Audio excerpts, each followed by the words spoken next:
RTC ఆస్తులను ధ్వంసం చేసి కుదేలు చేసి కబ్జాలు చేసి ఆర్టీసీ ఉద్యోగులు ఆత్మహత్య కారణమైన వీళ్ళు ఇవాళ ఆర్టీసీ గురించి మాట్లాడుతున్నారు. అదే కాకుండా పేదవాళ్ళు ఎక్కేది ఆర్టీసీ బస్సులు. అలాంటి బస్సుల రేట్లు పెంచి ఇవాళ ఆడవాళ్ళు బస్సులలో వస్తే తట్టుకోలేకపోతున్నారు. నేను ఒకటే సూటిగా అడుగుతున్నా, ఆర్టీసీ ఫ్రీ బస్ పెట్టొద్దా? ఇవాళ మీరు వ్యవసాయం చేయనటువంటి బీడు భూములకు లక్షాధికారులకు కోట్లాది రూపాయలకు వ్యవసాయం పేరుతోటి రైతు బంధు కట్టబెడితే ఏ పేదోళ్ళైనా రోడ్ల మీదకి వచ్చి మీ ఇళ్ళ ముంగర ధర్నా చేసిర్రా? ఈ రోజు ఆటోలను ముందు పెట్టి మీ అధికారం రావాలని ఎప్పుడు మీరు సెంటిమెంట్లను వాడుకొని ఒకరిని ముందు పెడతారు, ఆ తర్వాత మీరు వెనక నుంచి వస్తారు. ఇది మీ నైజం. గతంలో కూడా అగ్గిపుల్లలు దొరకక డ్రామాలు చేస్తే పాపం వేరే పిల్లలు ఆత్మహత్య చేసుకున్నారు. అంటే చేయకూడదా అంటారు. మరి మీరు లక్షల రూపాయలు కోట్ల రూపాయలు ప్రజల మీద అందరి మీద పన్నులేసి ఆ వచ్చిన ధనము రైతు బంధుల పేరుతోటి ఏ పేద మహిళకు ఏ పేదోళ్లకు రూపాయి దక్కలేదు. కానీ మీరు మాత్రము లక్షలు ఎత్తుకున్నప్పుడు ఏ పేదోళ్ళన్న రోడ్ల మీదకి వచ్చి మాకెందుకు ఇవ్వలేదని అడిగించేటట్టుగా మేము రెచ్చగొట్టినామా?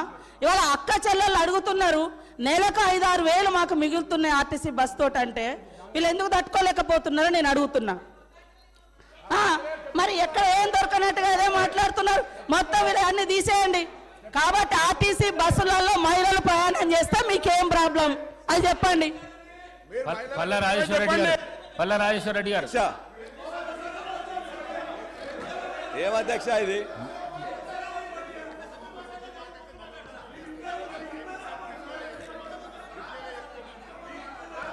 అధ్యక్ష,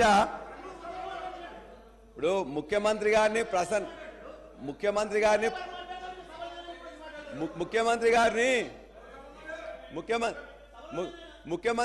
ప్రసన్నం చేసుకోవడానికి మంత్రులు తాపత్రయపడుతున్నారు. పర్వాలేదు, చాలా పని మంచిగా చేయండి, పర్వాలేదు. అదే కదా మేము అడిగేది ఏంటంటే మేము చెప్పినాం. అధ్యక్ష, నేను ఒక్కరిని మాట్లాడుతుంటే 5 నిమిషాలు కూడా మీరు సమయం ముందే వాళ్ళందరూ మాట్లాడుతున్నారు. అధ్యక్ష, మంత్రులకు అవకాశం అధ్యక్ష ఒకటే హరీష్ రావు గారు, మీరు కూడా గత సీనియర్ సభ్యులు మేము మాట్లాడే అధ్యక్ష. ఒక్క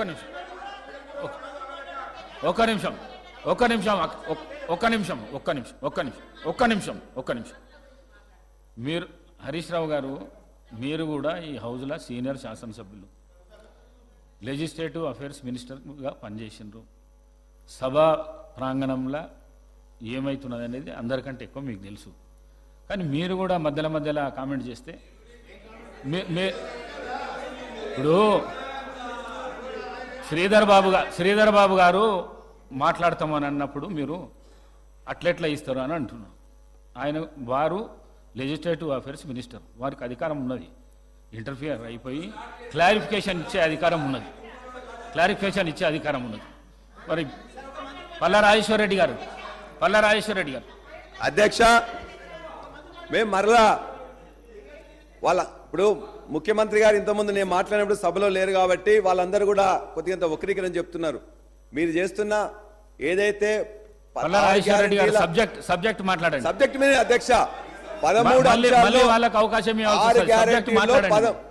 గ్యారంటీల్లో 13 అంశాల్లో ఉన్న మహిళల బస్సు పథకం ఏదైతుందో దాన్ని మేము ఆహ్వానిస్తున్నాం. దానికి కావాల్సిన బస్సులు పెంచాలని చేస్తున్నాం. ఖచ్చితంగా వరికి ఇస్తామని చెప్పారు. మొన్ననే అయిపోయింది వానాకాలం, ఇవ్వలే. ఈసారైనా యాసంగిలో ఇస్తారా, మళ్ళీ లేకపోతే మోసంగి చేస్తారా అని చెప్పి కూడా మీకు వదిలిపెడుతున్నాం. ఖచ్చితంగా ఇలా రైతులందరూ కూడా ఎదురు చేస్తున్నారు. వ్యవసాయాన్ని ఖచ్చితంగా ఆనాటి పాలకులు దండగా చేస్తుంది. కానీ ఇవాళ దరిదాపుగా నెంబర్ 1 వరిలో ఇవాళ తెలంగాణ ఉన్నది. నెంబర్ 1 మిర్చి పండించడంలో ఆనాడు గుంటూరు ఉండే, ఇవాళ మొత్తం కూడా ఖమ్మం వచ్చింది. ఇవాళ పత్తిలో నెంబర్ 3గా ఉన్నది. అదేవిధంగా ఉన్నదాక ఎవరెవరు అవినీతి చేసి ఏంది అన్నీ వస్తాయి అధ్యక్ష. మేము చెప్పేదాన్ని మేము మాట్లాడుకుంటే ఉన్నది, అన్ని ఉన్నాయి. అదేవిధంగా మేము అడిగేది, మీరు చెప్పే రైతు భరోసా మీరు చెప్పారు కదా, మీ రైతు భరోసా గురించి పక్కన పెట్టండి. ఏదైతే మేము చెప్పనియండి, రైతు బంధు మీరు ఇస్తా అన్నారు కదా, కనీసం రైతు భరోసా అధ్యక్ష వారింకా పల్లా రాజేశ్వర రెడ్డి గారు గౌరవ సభ్యులు అధికారంలో ఉన్నాము, మేము ఏం చెప్తే మీరు వినాలి అనేటువంటి సైకాలజీ ఫీలింగ్లో ఆ పక్షాన్ని ఉన్నటువంటి దయచేసి మనసు మార్చుకోండి, మైండ్ సెట్ మార్చుకోండి, మైండ్ సెట్ మార్చుకోవాల్సిన అవసరం ఉంది. అలా నిన్నటి దాకా 10 ఏళ్ళ అధికారంలో ఉన్న వీళ్ళు ఆర్టీసీకి సంబంధించి తెలంగాణ ఉద్యమం కోసం నై చలేగా బస్ కప్పయ్యా నై చలేగా అని ఉద్యమం చేసిన వాళ్ళ గురించి పట్టించుకోని వీళ్ళు 60 రోజులు సమ్మె చేస్తే ఆత్మహత్యలు చేసుకుంటే పట్టించుకోని వీళ్ళు ఇలా ఆర్టీసీ గురించి మాట్లాడుతున్నారు. అధ్యక్ష, ఇలా తెలంగాణ ప్రభుత్వం అధికారంలో కాంగ్రెస్ పార్టీ వచ్చిన తర్వాత ఇప్పటి వరకు 15 కోట్ల మంది పైగా మహిళా అక్క చెల్లెళ్లకు ఉచితంగా ఇలా బస్ సౌకర్యం ఇచ్చినామని మనం చేస్తున్నాం.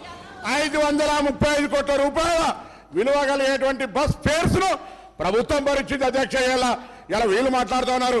పెద్దలు గౌరవ మాజీ మంత్రి హరీష్ రావు గారు అనాలోచిత డిమాండ్ 15,000 ఆటోకి ఇవ్వాలంట నెలకు. మీరేమిచ్చారు? 1000 రూపాయలని ఇచ్చిందా? ఒకవైపు ఆటో పన్ను రద్దు చేస్తున్నామని ఛానళ్ళ పేరు మీద 1000 రూపాయలు వీపులు ఒకటి ఆటో కార్మికుల దగ్గరకు పోయి మాట్లాడదాం.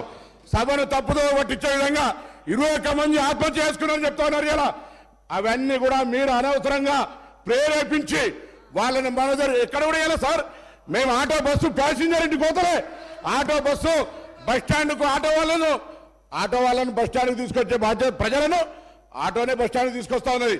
బస్సు ప్యాసింజర్ ఇంటికి పోతలేదు.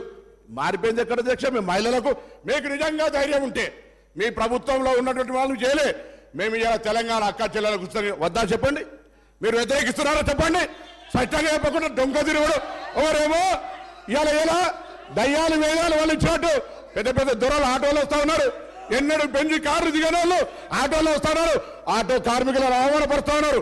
ఆటో కార్మికులు కూడా తెలంగాణ బిడ్డలు, తెలంగాణ కోసం ఉద్యమించారు. అహంకార ఫ్యూడల్స్ ఆటోలు వస్తా ఉన్నారు. ఏం ఫ్యూడలిజం ఇది? ఆటో జీవనోపాధిగా నడుపుకుంటే ఈ ఫ్యూడల్స్ ఆటోలో వచ్చి ఆటో కార్మికులు అవమానపరుస్తారా? ఈ ఫ్యూడల్స్ ఆటో కార్మికులు అవమానపరుస్తున్నారు. అధ్యక్ష, ఇది మంచిది కాదు. దయచేసి చెప్తాను. ఇలా తాపక గారు కూడా ఆర్టీసీకి సంబంధించి ప్రక్షాళన చేస్తారు. అధ్యక్ష, తమ బంధువులు అని చెప్పుకొని ఎగ్జిక్యూటివ్ రిటైర్డ్ డైరెక్టర్ ను 4 సంవత్సరాలు ఎండి పెట్టి అధ్యక్ష, ఎగ్జిక్యూటివ్ డైరెక్టర్ రిటైర్మెంట్ అయిన 4 సంవత్సరాలు ఎండి ఆటో 60 రోజులు సమ్మె చేస్తే పట్టించుకునే వాళ్ళు వీళ్ళు మా గురించి మాట్లాడేది. కొత్త బస్సులు కొంటున్నాం ఆటో కార్మికులు రిక్షా వాళ్ళ ఇలా ఆర్టీసీ కార్మికుల సంక్షేమం మా బాధ్యత.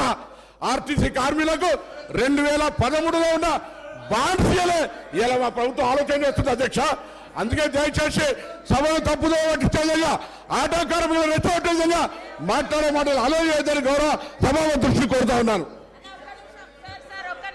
పల్లా రాజేశ్వర రెడ్డి గారు ఈ విధంగా బెదిరిస్తూ ఒక్క నిమిషం. పల్లా రాజేశ్వర రెడ్డి గారు ఒక్క నిమిషం సార్.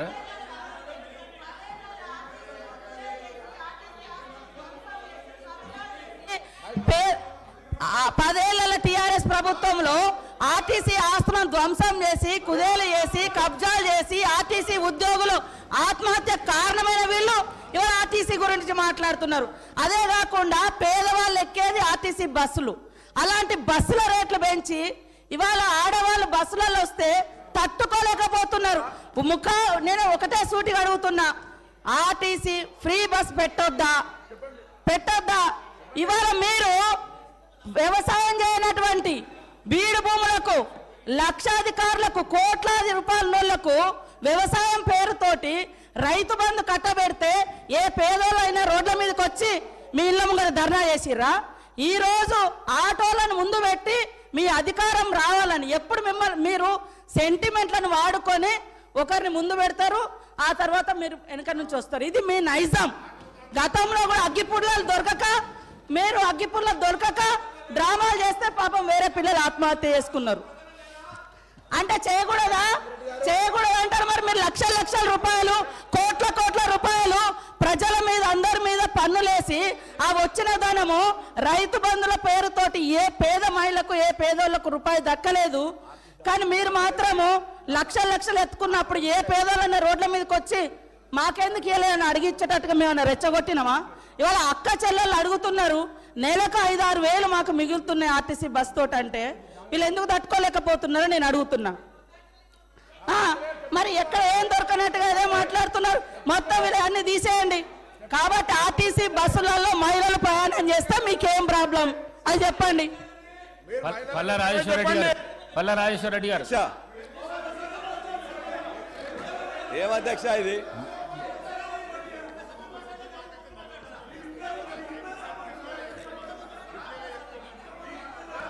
అధ్యక్ష, ఇప్పుడు ముఖ్యమంత్రి గారిని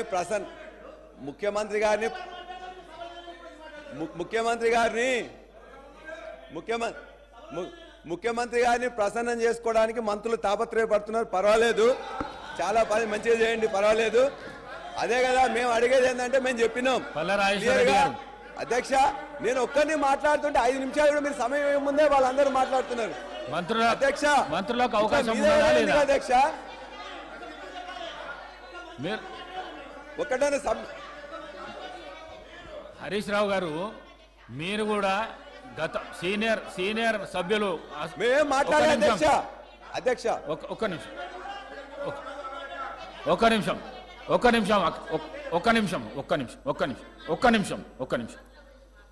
మీరు హరీష్ రావు గారు, మీరు కూడా ఈ హౌజ్లో సీనియర్ శాసనసభ్యులు, లెజిస్లేటివ్ అఫేర్స్ మినిస్టర్గా పనిచేసినారు.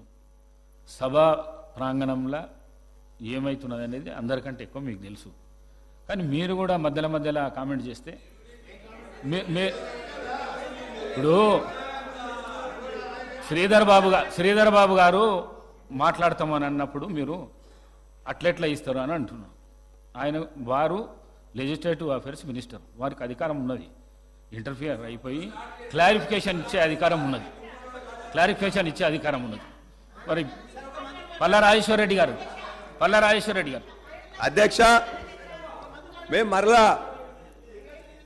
ఇప్పుడు ముఖ్యమంత్రి గారు ఇంతకుముందు నేను మాట్లాడినప్పుడు సభలో లేరు కాబట్టి వాళ్ళందరూ కూడా కొద్దిగా వక్రీకరణ చెప్తున్నారు. మీరు చేస్తున్న ఏదైతే సబ్జెక్ట్ మాట్లాడండి. సబ్జెక్ట్ మీద అధ్యక్ష 6 గ్యారంటీల్లో 13 అంశాల్లో ఉన్న మహిళల బస్సు పథకం ఏదైతుందో దాన్ని మేము ఆహ్వానిస్తున్నాం. దానికి కావాల్సిన బస్సులు పెంచాలని చేస్తున్నాం. ఖచ్చితంగా వరికి ఇస్తామని చెప్పారు. మొన్ననే అయిపోయింది వానాకాలం, ఇవ్వలే. ఈసారైనా యాసంగిలో ఇస్తారా, మళ్ళీ లేకపోతే మోసంగి చేస్తారా అని చెప్పి కూడా మీకు వదిలిపెడుతున్నాం. ఖచ్చితంగా ఇలా రైతులందరూ కూడా ఎదురు చేస్తున్నారు. వ్యవసాయాన్ని ఖచ్చితంగా ఆనాటి పాలకులు దండగా చేస్తుంది. కానీ ఇవాళ దరిదాపుగా నెంబర్ 1 వరిలో ఇవాళ తెలంగాణ ఉన్నది. నెంబర్ 1 మిర్చి పండించడంలో ఆనాడు గుంటూరు ఉండే, ఇవాళ మొత్తం కూడా ఖమ్మం వచ్చింది. ఇవాళ పత్తిలో నెంబర్ 3గా ఉన్నది. అదేవిధంగా ఉన్నదక్క ఎవరెవరు అవినీతి చేసి ఏంది అన్నీ వస్తాయి అధ్యక్ష. మేము చెప్పేదాన్ని మేము మాట్లాడుకుంటే ఉన్నది, అన్ని ఉన్నాయి. అదేవిధంగా మేము అడిగేది, మీరు చెప్పే రైతు భరోసా మీరు చెప్పారు కదా, మీ రైతు భరోసా గురించి పక్కన పెట్టండి. ఏదైతే మేము చెప్పనియండి, రైతు బంధు మీరు ఇస్తాన్నారు కదా, కనీసం రైతు భరోసా. అధ్యక్ష, వారింకా పల్లా రాజేశ్వర రెడ్డి గారు గౌరవ సభ్యులు, అధికారంలో ఉన్నాము, మేము ఏం చెప్తే మీరు వినాలి అనేటువంటి సైకాలజీ ఫీలింగ్లో ఆ పక్షాన్ని ఉన్నటువంటి దయచేసి మనసు మార్చుకోండి. మైండ్ సెట్ మార్చుకోవాల్సిన అవసరం ఉంది. అలా నిన్నటి దాకా 10 ఏళ్ళ అధికారంలో ఉన్న వీళ్ళు ఆర్టీసీకి సంబంధించి తెలంగాణ ఉద్యమం కోసం నై చలేగా బస్ కప్పయ్యా నై చలేగా అని ఉద్యమం చేసిన వాళ్ళ గురించి పట్టించుకోని వీళ్ళు, 60 రోజులు సమ్మె చేస్తే ఆత్మహత్యలు చేసుకుంటే పట్టించుకోని వీళ్ళు ఇలా ఆర్టీసీ గురించి మాట్లాడుతున్నారు. అధ్యక్ష, ఇలా తెలంగాణ ప్రభుత్వం అధికారంలో కాంగ్రెస్ పార్టీ వచ్చిన తర్వాత ఇప్పటి వరకు 15 కోట్ల మంది పైగా మహిళా అక్క చెల్లెళ్లకు ఉచితంగా బస్ సౌకర్యం ఇచ్చినామని మనం చేస్తున్నాం. 535 కోట్ల రూపాయల విలువ కలిగేటువంటి బస్ ఫేర్స్ ను ప్రభుత్వం భరించింది. అధ్యక్ష, ఇలా వీళ్ళు మాట్లాడుతున్నారు. పెద్దలు గౌరవ మాజీ మంత్రి హరీష్ రావు గారు అనాలోచిత డిమాండ్ 15,000 ఆటోకి ఇవ్వాలంట నెలకు. మీరేమిచ్చారు? 1000 రూపాయలని ఇచ్చిందా? ఒకవైపు ఆటో పన్ను రద్దు చేస్తున్నామని ఛానళ్ళ పేరు మీద 1000 రూపాయలు వీపులు కొట్టి ఆటో కార్మికుల దగ్గర పోయి మాట్లాడదాం. సభను తప్పుదో పట్టించే విధంగా 21 మంది ఆత్మహత్య చేసుకున్నారని చెప్తా ఉన్నారు ఇలా. అవన్నీ కూడా మీరు అనవసరంగా ప్రేరేపించి వాళ్ళని మన ఎక్కడ కూడా ఇలా సార్ మేము ఆటో బస్సు ప్యాసింజర్